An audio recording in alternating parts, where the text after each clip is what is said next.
धन्यवाद किशोरजी. कथाजाबाला मागील आपली प्रेरणा आणि एकंदरीत या पुस्तकाची पृष्ठभूमी आपल्या मनोगतातून कळली. कथाजाबाला या कादंबरीचे मूल्य 600 रुपये आहे, पण आज ते फक्त 400 रुपयात उपलब्ध आहे.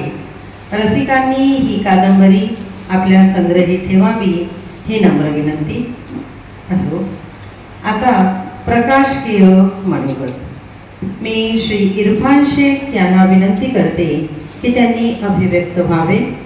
श्री इरफान शेख. धन्यवाद. मंचावर उपस्थित पुरातत्व शास्त्राचे गाढे अभ्यासक, कवी, समीक्षक, लेखक आणि ज्यांच्या कविता आम्ही अगदी लहानपणापासून म्हणजे 12वीमध्ये वगैरे असताना पासून वाचत होतो आणि कितीतरी विदर्भ साहित्य संमेलनामध्ये प्रत्यक्ष ऐकत होतो, असे डॉक्टर मनोहर नरांचे या कादंबरीच्या प्रकाशनासाठी उपस्थित असलेले माझे कवी मित्र प्रशांतजी छिल्पे, कवयित्री आणि संगीतज्ञ प्राध्यापिका योगिता देगमवार, त्याचबरोबर उत्सव मूर्ती ज्यांना आपण म्हणू, ज्यांच्या कादंबरीचं प्रकाशन आज होते आहे. खरं तर कुठल्याही लेखकासाठी त्याचं पुस्तक येणं, कविता संग्रह असो, कथा संग्रह असो, कादंबरी असो किंवा कुठलंही पुस्तक असो, एखादं पुस्तक बाजारात येणं म्हणजे एखादं अपत्य जन्माला येण्यासारखं त्याचा आनंद असतो.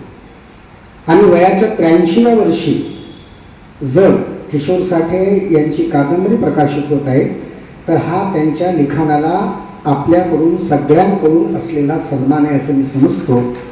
कारण खूप प्रतीक्षा केली त्यांनी. म्हणजे एप्रिल 24मध्ये पुस्तक आलं आणि एप्रिल 26मध्ये प्रकाशन होत आहे.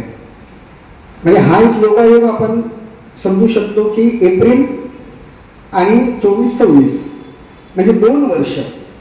मला असं वाटतं की त्यांच्या जागी जर मी असतो तर त्या प्रकाशकाला धारेवर धरून 2 महिन्यात पुस्तक काढायला लावलं असतं. पण जुन्या पिढीमध्ये जी संयमाची जी भावना असते की ठीक आहे, काढेल, करेल, करतो आहे, त्याला काहीतरी करायचं आहे, त्याच्या काही अडचणी असेल. मला वाटतं आज आमच्या काळामध्ये अशी संयमशीलता कुठेही दिसणार नाही. कारण आपण पैसे देतो, पुस्तक काढतो आणि ती लवकर पुस्तक आपल्या हातात आलं पाहिजे, प्रकाशन झालं पाहिजे, त्याच्यात खूप सारी मंडळी असली पाहिजे असं आपल्याला वाटतं. पण अशाही काळामध्ये संयमशीलतेचं उदाहरण म्हणून मी किशोर साठे यांच्याकडे बघतो. खरं तर ते माझ्या आजोबाच्या वयाचे आहे. म्हणजे माझं वय, त्यांचं वय, जसं आमच्या विदर्भ साहित्य संघामध्ये म्हटलं जातं की सगळ्यात तरुण सदस्य निवडून आलेला या सगळ्या निवडणुकीमध्ये, तर मी त्यांच्या नातवासारखाच आहे, नातूसारखाच आहे. आणि महत्त्वाचं म्हणजे इथे सगळे उपस्थित बंडोपंतजी गोडेकर आहेत, जयश्री ताई आहे. मला अनेकांची नाव घेता येणार नाही, कारण कोणाचं नाव सुटलं तर मलाच ते थोडंसं गिल्टी फील वाटेल की म्हणजे आपण यांचं नाव घेऊ शकलो नाही. त्यामुळे इथे उपस्थित सगळे मान्यवर. सर्वात आधी कथाजाबाला या कादंबरीचं प्रकाशन झालं असं मी जाहीर करतो. आणि दुसरी गोष्ट, मी आशिष दादांना असं विचारतो की कादंबरीचं प्रकाशन माझ्या हस्ते का ठेवलं. म्हणजे मी कविता करतो, कविता संग्रह अभ्यासाला कविता आहे, किंवा आता विदर्भ साहित्य संघात निवडून आलो, सूर्यवंश संस्था चालवतो, किंवा कवितेत नाव आहे, तर मग मला एखाद्या कविता संघाच्या प्रकाशनाला बोलवायचं असतं. कारण मी कविता चांगल्या करू शकतो, कवितेवर बोलू शकतो, पण कादंबरीवर बोलण्यासारखं नाही. म्हणजे माझ्याकडे तसे शब्द नाही, कारण मी कादंबरीचा अभ्यासक नाही, कादंबरी समजून घेणे इतपत माझी पात्रता नाही. म्हणजे तुम्ही असं केलं आशिष दादा की म्हणजे 4 व्हीलर न चालवणाऱ्या माणसाला तुम्ही 4 व्हीलरची चावी दिली की चालवून बघ, तर त्याच्यामुळे तुम्ही काय या कादंबरीचं प्रकाशन माझ्या हस्ते केलं याचं तुम्ही मला खाजगीत उत्तर द्याल. पण तरी मला या गोष्टीचा आनंद आहे की साठे सरांच्या कादंबरीचा प्रकाशन माझ्या हस्ते झालं. आणि मी त्याला एका वेगळ्या अँगलने असा विचार करतो की त्यांचं वय 83 म्हणजे सहस्त्र चंद्र दर्शन केलेले व्यक्ती, वयाच्या 80व्या वर्षी आपण म्हणजे सहस्त्र चंद्र दर्शन करतो आणि ते प्रत्येकाच्या वाट्याला येत नाही. कदाचित आमच्या पिढीच्या वाटेल तर येणार आहे. आता 40शीचा आहे, 60मध्ये असतो की नसतो याची काही गॅरंटी नाही.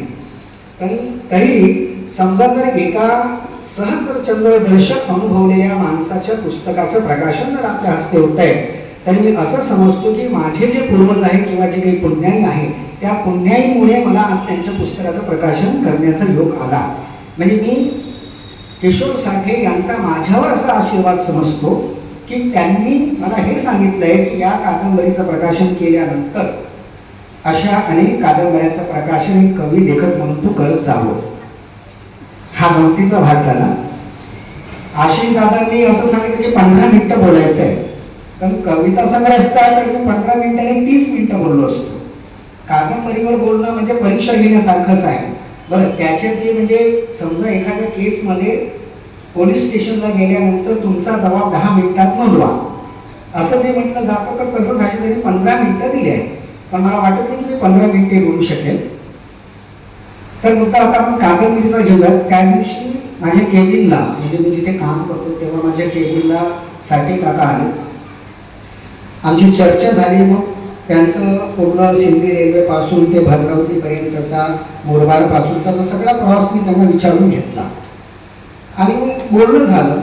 पण तरी मला अशी खंत आहे की माझ्याकडे अकाउंटंट असल्यामुळे माझ्याकडे येणारे लोक खूप लेक्चरर्स येते, मग त्याच्यामध्ये व्यतय येत होता. मी त्यांना म्हणालो की आपण एकदा निवांत बोलू, पण या कादंबरीवर बोलायचं आहे. तर माझी अशी धारणा आहे की ही कादंबरी जी आहे, या कादंबरीवरती नरांजे सर बोलतील, योगिनीताई बोलतील, माझे मित्र झिल्पे सर बोलतील. कारण प्रकाशक जो असतो त्याने फक्त प्रकाशन करायचं असतं आणि कादंबरी करायला किंवा ज्याचं पुस्तक आहे त्याला शुभेच्छा द्यायच्या असतात. बैठक मोडायला नको. या